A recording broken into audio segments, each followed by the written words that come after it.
Donald Trump ने कहा तुम्हारी डिमांड की ऐसी तैसी, या तो रोकड़ा लाओ और नहीं तो भाग जाओ यहां से। अब ये निर्णय लिया गया है कि अमेरिका का वीजा तुम्हारी औकात से ही बाहर कर देंगे।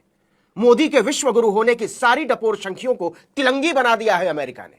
याद कीजिए, आज से 10 साल पहले अमेरिका यात्रा पर मोदी ने वॉशिंगटन में गाल बजाकर कितना बड़ा ढोल पीटा था। खुद भाजपा ने इस वीडियो को पोस्ट किया था। H1B वीजा को रिन्यू करने के लिए आपको अमेरिका से बाहर नहीं जाना पड़ेगा। अरे रिन्यू छोड़िए महाराज, $1 लाख नहीं दिया और अमेरिका में पकड़े गए तो हथकड़ी बांधकर फेंक देगा अमेरिका। नरेंद्र मोदी की स्थिति विश्व राजनीति में किसी विदूषक की तरह हो गई है, किसी जोकर की तरह। टैरिफ विवाद के बाद अमेरिका से H1B वीजा धारकों को बाहर करने की जो पॉलिसी ट्रंप ने साइन की है, वो मोदी की नीतियों की लाल कालीन के नीचे बहते कचरे को और बेपर्दा करके रख देगा।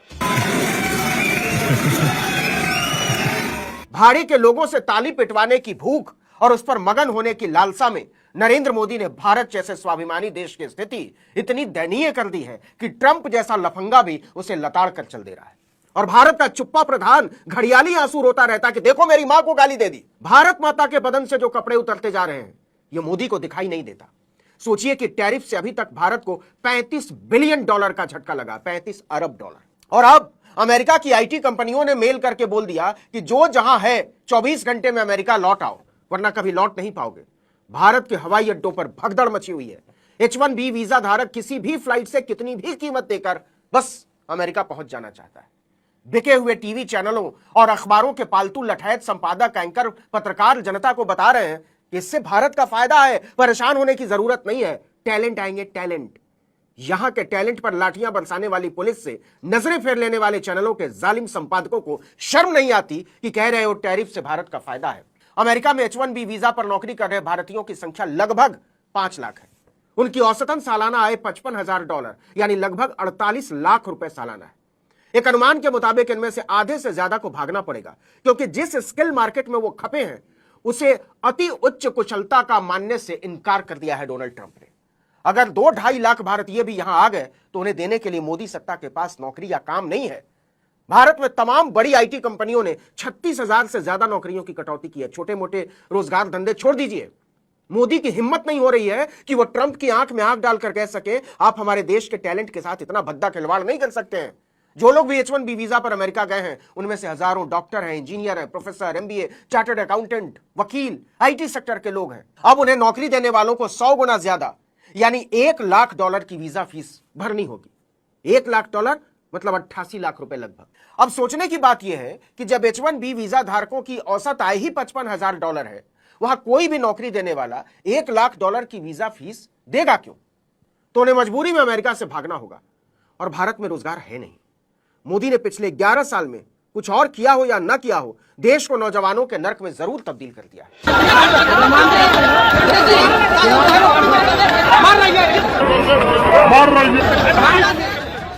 राजस्थान में अभी की बात है, चपरासी यानी ग्रुप डी की वैकेंसी निकली है।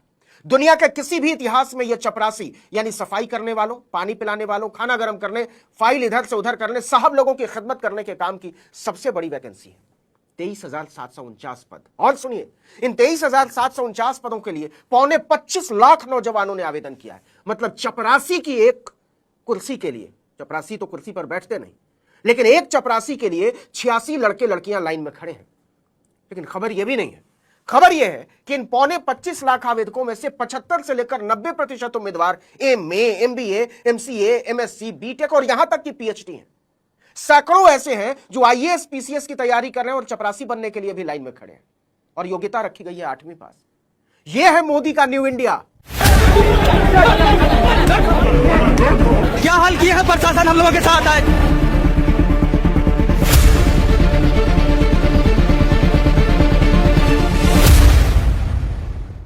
अब आप ही बताइए कि इन तस्वीरों के बीच अमेरिका रिटर्न भारतीयों का क्या भविष्य नजर आता है आपको? लेकिन मजाक की इंतहा इतनी ही नहीं है। G20 शेरपा अमिताभ कांत ने ट्वीट किया है कि अमेरिका भारतीय टैलेंट को खो रहा है। मतलब कुछ भी। इस आदमी से, जो कि मोदी सरकार का दलाल है, पूछा जाना चाहिए कि अगर वाकई उनकी प्रतिभा की भारत में कोई कद्र और गुंजाइश होती तो वो अमेरिका जाते ही क्यों? अमेरिका से कितने लोग भारत आ रहे हैं काम करने, इंग्लैंड से कितने लोग आ रहे हैं, ऑस्ट्रेलिया से कितने आ रहे हैं, फ्रांस से कितने आ रहे हैं, बताना चाहिए। दरअसल नरेंद्र मोदी की नफरत और घृणा की राजनीति ने भारत को एक भयानक दलदल में धकेल दिया, एक ऐसे अंधकार में जहां किसी का भविष्य सुरक्षित नहीं है। दुनिया एआई पर शिफ्ट हो चुकी है, जिसमें भारत का योगदान शून्य है, 1 पैसे का नहीं। बिना ड्राइवर की कार बन चुकी है, बिना ड्राइवर की रेलगाड़ी तो पता नहीं कितने साल पहले बन चुकी। चीन ने पिछले दिनों पानी में चलने वाली और हवा में उड़ने वाली कार का परीक्षण किया, और अपने भारत में अभी अभी मारुति कंपनी ने एक ऐसी कार का ट्रायल किया है जो गड्ढों वाली सड़क पर भी ज्यादा उछले नहीं। मतलब जो कार कंपनियां दूसरे देशों में बिना ड्राइवर की कार बना रही हैं, वही कार कंपनियां भारत के लिए गड्ढों में चलने वाली कार बना रही। मतलब मान लिया कि भारत में गड्ढे खत्म नहीं होंगे। और सुना है न्यू इंडिया की कहानी, बंगलुरु में 10,000 करोड़ की एक कंपनी है ब्लैक बक, उसने अपना ऑफिस ही बंद कर दिया। क्यों? कंपनी के सीईओ राजेश याबाजी ने सोशल मीडिया पर पोस्ट करके बताया कि सड़कों पर गड्ढों, धूल और ट्रैफिक जाम की वजह से कर्मचारियों का यात्रा समय 1.5 घंटे से ज्यादा हो गया। इसकी वजह से उनके स्वास्थ्य पर गंभीर असर पड़ रहा है, काम पर ध्यान नहीं दे पा रहे। नतीजा 10,000 करोड़ की कंपनी ने बोरिया बिस्तर समेट लिया, जबकि बंगलुरु भारत के सबसे विकसित शहरों में से एक। हम उस मानसिकता के देश हैं जहां कर्मचारियों को 4 घंटे भी लगे तो मालिक सोचता है सानू की। अपना प्रधान क्या कहता है? वो कहता है कि देखो मंदिर से समृद्धि आएगी। हमारे राष्ट्र निर्माण की दिशा यह है कि सरकार 10 साल में 89,000 स्कूलों को बंद कर देती है क्योंकि चलाने के लिए पैसा नहीं है। और इलाहाबाद में नहाने धोने के कार्यक्रम कुंभ पर 6,500 करोड़ रुपया फूंक देती है। हम ऐसे देश हैं कि स्कूलों को बचाने के लिए चवन्नी खर्च नहीं करते। देश के आधे से ज्यादा कॉलेजों में पंखे नहीं है चालू हालत में, कूलर एसी छोड़ दीजिए, कंप्यूटर जाने दीजिए।